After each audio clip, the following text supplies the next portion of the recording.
पहले हमने देखा कि किस तरह से धारा 370 हटाई गई, फिर 3 तलाक के मुद्दे और राम मंदिर के निर्माण के मामले में अदालत की फैसले की बातें, और अभी हाल में ही सरकार ने सिटीजनशिप अमेंडमेंट एक्ट को पास किया है, जिसे हम CAA के नाम से भी जानते हैं। ये सभी कदम हैं नरेंद्र मोदी की गवर्नमेंट के, और इनके बारे में लोगों की बातें बढ़ रही हैं। सभी के बीच बहुत सारे सवाल हैं जो लोगों के मन में उठ रहे हैं। क्या ये कदम देश के मुसलमानों को किसी तरह के खतरे में लाते हैं? क्या इससे किसी की भी नागरिकता छीनी जाएगी?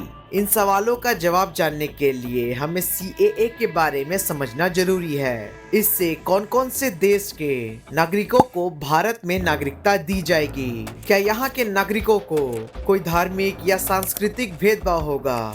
CAA का नियम और कानून क्या है और इसका विरोध कौन कर रहा है? और CAA में मुसलमानों को क्यों नहीं शामिल किया गया है? इन सभी सवालों के जवाब आज के इस वीडियो में हम आपको देने वाले हैं।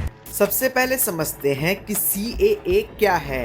CAA यानी सिटीजनशिप अमेंडमेंट एक्ट, जो भारत के 3 पड़ोसी देशों में रहने वाले अल्पसंख्यक लोगों को भारत की नागरिकता देता है।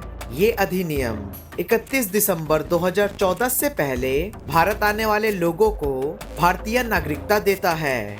इसके तहत अफगानिस्तान, बांग्लादेश और पाकिस्तान से अल्पसंख्यक समुदाय के लोगों को नागरिकता दी जाती है।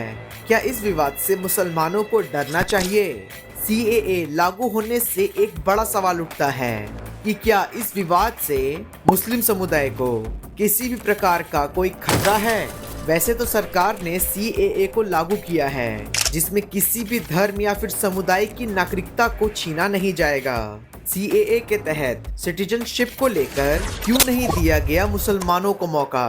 कई लोगों के मन में यह सवाल है कि क्यों मुस्लिम समुदाय को CAA से कोई भी बेनिफिट नहीं मिला। सरकार के अकॉर्डिंग बांग्लादेश, अफगानिस्तान और पाकिस्तान एक मुस्लिम कंट्री है, और सरकार का मानना है कि मुस्लिम कंट्री होने के कारण यहाँ पर मुस्लिम समुदाय के लोगों का कोई भी राइट्स नहीं छीने जाएंगे। इसलिए मुस्लिम समुदाय के लोगों को CAA में मौका नहीं दिया गया है। आखिर ये विवाद का कारण क्या है? विवादों के पीछे कई कारण हैं। कुछ लोगों को डर है कि उनकी कॉन्स्टिट्यूशनल राइट्स छीन ली जाएंगी। उन्हें लगता है कि अगर उनकी नागरिकता अमेंड कर दी गई तो वो अपने अधिकारों से दूर हो जाएंगे।